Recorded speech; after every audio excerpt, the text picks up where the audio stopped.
t'i ngjallëm këto ditë me adhurime të lloj-llojshme, edhe çka me agjerim, sepse agjeruesit kur i terën buzët edhe gjuha nga agjerimi janë dëshmi para Zotit sa i këtë punë ka bërë vetëm për Allahun te bareke ve taala, dhe këtu nuk e ka shoqëruar syfaqësia, dhe është dëshmi edhe e asaj sakrificës së madhe që mund ta bën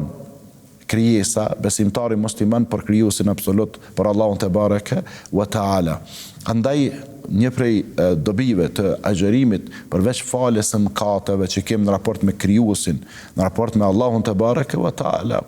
është se edhe doja e agjeruesit nuk kthehet dot mbrapa. Andaj ti që po agjeron, vëlla apo motër, dije se gjatë kohës kur je duke agjeruar, ti je shumë afër Allahut te bareke ve taala, dije se doja, lutja jote që e bën prej